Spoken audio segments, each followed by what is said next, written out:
A very good afternoon, everyone. I am Sumita Panigrai. On behalf of the Holy Tuition family, I welcome you all to today's class. I'm teaching a science class 8 and we are reading chapter 13, that is sound. Okay, and this is your second part. So I hope that you must have seen the first part. Okay, so let's start. Let's see what we're going to discuss today. Today, we are going to discuss sound properties, sound by humans, and hearing. Okay, so let's start. First is sound properties. Now, what are sound properties? Sound needs a medium to propagate. Whenever we are listening something, we need a medium for the sound to travel and to reach us. Okay, so it needs a medium to propagate. The matter or material through which sound propagates is called a medium.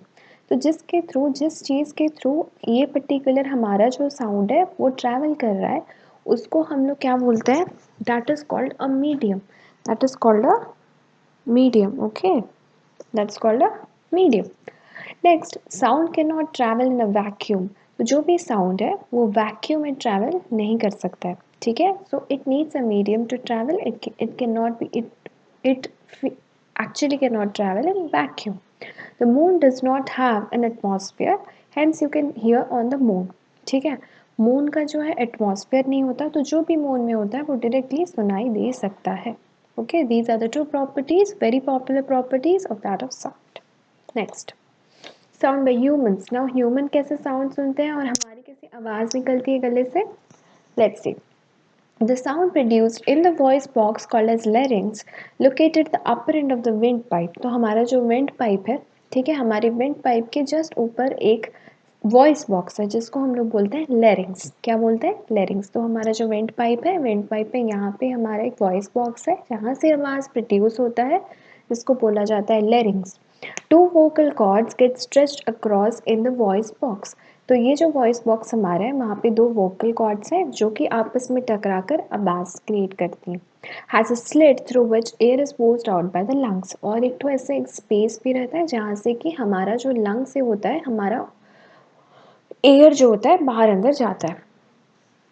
Muscles attach the vocal cords make it tighter loose तो muscle जो होता है vocal cord में muscle होता है voice box में जिससे कि लूज या टाइट होता है muscles according to the voice you create okay so by this in this way a voice is produce तो कैसे प्रोड्यूस होता है हमारे वेंट पाइप के अपर एंड में एक वॉइस बॉक्स है जिसको हम लेरिंग्स बोलते हैं वहाँ पे दो वोकल कॉर्ड्स होते हैं ठीक है वहाँ पे एक स्पेस भी होता है जहाँ से कि एयर एक्सचेंज होता है और कुछ मसल्स अटैच होते हैं वोकल कॉर्ड्स में यानी दो वोकल कॉर्ड्स आपके वॉइस बॉक्स में जो कि आवाज़ क्रिएट करते हैं next next one is human ear now what is human ear human ear क्या होता है कान के बारे में हम थोड़ा पढ़ेंगे ठीक है what is human ear outer पिना तो आउटर ईयर जो हम पर्टिकुलर पोर्शन को टच कर सकते हैं वो उसको बोला जाता है आउटर ईयर एक होता है मिडल ईयर और एक होता है इनर ईयर सो एक ईयर में जो होता है तीन पर्टिकुलर पार्ट्स होते हैं आउटर ईयर मिडल ईयर और इनर ईयर आउटर ईयर को हम टच कर सकते हैं उसको बोलते हैं पिन्ना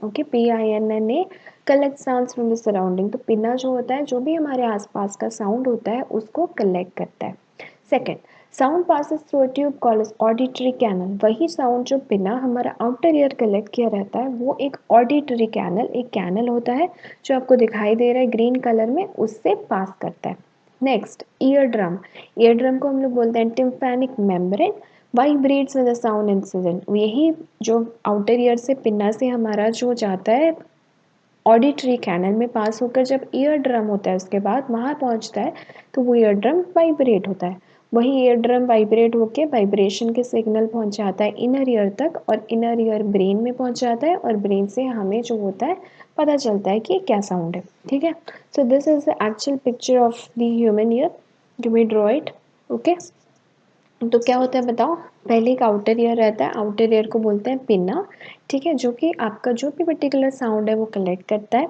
उसके बाद वही साउंड जो होता है एक ट्यूब होता है ऑडिटरी कैनल उसके थ्रू पास करता है उसके थ्रू पास करके ईयर ड्रम होता है जिसको हम लोग बोलते हैं टिम्फैनिक मेम्ब्रेन उस ईयर ड्रम में वाइब्रेशंस क्रिएट होती हैं और वही वाइब्रेशन इनर ईयर में पहुंचती है और वाइब्रेशन इनर ईयर में पहुंचने के बाद इनर ईयर से सिग्नल जाता है ब्रेन में और ब्रेन पता लगाता है कि ये एक्चुअली कौन सा आवाज़ है so this is the actual procedure by which we listen sound outer ear से होकर ऑडिटरी कैनल, ऑडिटरी कैनल से ईयर ड्रम, वाइब्रेशन जाता है इनर कैनल, फिर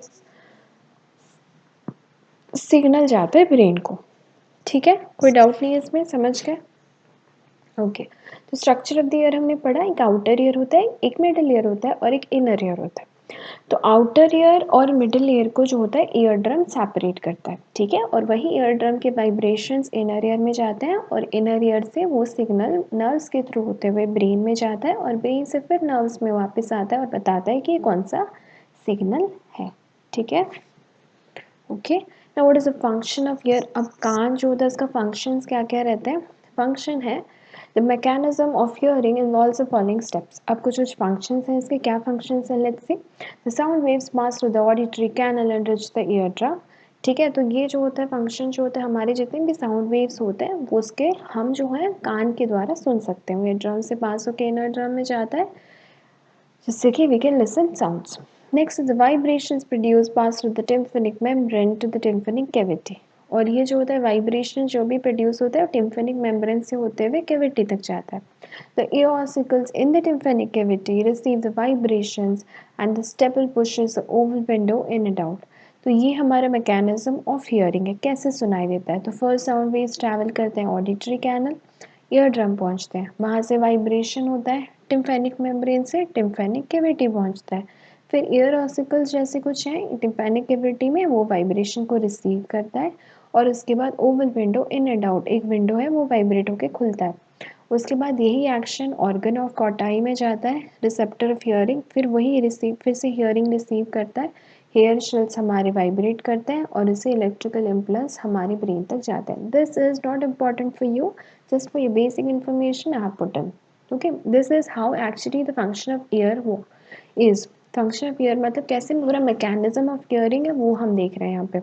तो कैसे हो रहा है, साउंड वेव्स आउटर पिना से जा रहा है, ऑडिटरी कैनल के थ्रू ईयर ड्रम पहुंच रहा है, ईयर ड्रम वाइब्रेट हो रहा है, टिम्फेनिक मेम्ब्रेन से टिम्फेनिक कैविटी जा रहा है, फिर वहाँ पे ईयर ऑसिकल्स हैं वो मैसेज को रिसीव कर रहे हैं, एक विंडो है उसको ओपन क्लोज कर रहे हैं, वहाँ से ऑर्गन ऑफ कॉटाई में मैसेज जा रहा है, फिर वहाँ से रिसेप्टर ऑफ हियरिंग है जो कि ऑलरेडी फिर से मैसेज रिसीव करके सारे इलेक्ट्रिकल इम्पल्स के थ्रू ब्रेन को ट्रांसफर करता है। So this is the way through which the mechanism of hearing works. This is not important for you, just by basic knowledge I have given this. Okay, that's it. So thank you for watching today's episode, not episode video. Okay तो आज का video इतना ही छोटा सा है, अगली class में I guess ख़त्म हो जाएगा चैप्टर, छोटा सा ही है, ठीक है। अगली क्लास में नहीं और 2 क्लासेस लगेंगे, ख़त्म हो जाएगा।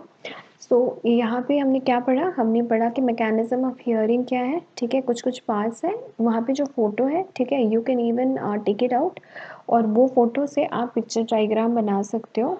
Okay, just remember there are 3 parts of the ear, that is middle ear, inner ear and outer ear. उसी से वाइब्रेशंस होकर ईयर ड्रम से मैसेज पहुंचता है ब्रेन तक। सो पूरी डिटेल्स में मैंने मैकेनिज्म भी समझा दिया है। If it is required for you, you can keep it, okay, and you can write it in your exam. Apart from it बाकी सब हमने पढ़ा, ईयर का कैसे फंक्शनिंग है और वगैरह, ठीक है। You can also take care of your ear, जैसे कि आप साउंड है अपने कान को ख्याल भी रख सकते हो, कुछ प्रिक नहीं करोगे, अच्छा प्रॉपरली उसको वॉश करोगे, अगर कुछ पानी चले जाता है वन साइडेड रहोगे। So these are certain things through which you can take care of your ear. Now the main point of this chapter is how sound is produce, ठीक है, और कैसे वाइब्रेशंस प्रोड्यूस होते हैं। So we will be reading more about vibrations in the next chapter, in the next topic, in the next class. Okay, तो यहाँ पे हम लोग साउंड के बारे में पढ़ रहे हैं, ठीक है, तो साउंड कैसे ट्रैवल करता है and all. So this is the way. So obviously we need a medium to travel. Okay, sound needs a medium to travel, sound vacuum में ट्रैवल नहीं कर सकता है, ठीक है, उसका एक मीडियम चाहिए। और ह्यूमन ईयर तक जो होता है साउंड कैसे पास करता है वो हमने आज पढ़ा। अब कैसे कैसे टाइप के वाइब्रेशंस और साउंड है वो हम नेक्स्ट क्लास में पढ़ेंगे, ठीक है। Concepts clear, no doubt. So this is a very short chapter but still it's a very important chapter, physics वाला, ठीक है। सो आई होप कि आपको समझ में आ रहा होगा। किसी को अगर कोई भी डाउट है regarding any of the particular topics of this chapter, let me know in the comment section below. Okay, and this is the second part of the chapter. If you haven't watched any of the parts of this chapter, you may go to the playlist and check it out. Okay, we are already in the second part. So हमने first part में कुछ transverse longitudinal signals के बारे में पढ़ा था और यहाँ पे हमने functioning of the year along with that हमने वाइब्रेशंस के बारे में नहीं पढ़ा है, वो नेक्स्ट क्लास में पढ़ेंगे। So by this will be completing the chapter. Okay, we have lots of things to complete. हमें बहुत सारे चैप्टर्स अभी हमारा पेंडिंग है, उसको कंप्लीट करना है. सो आई होप कि आपको समझ आ रहा होगा. और अगर आप न्यू है चैनल में, do like, share and subscribe. And I'll be seeing you next in the next session. Until then, have a good day and keep smiling. Okay, bye.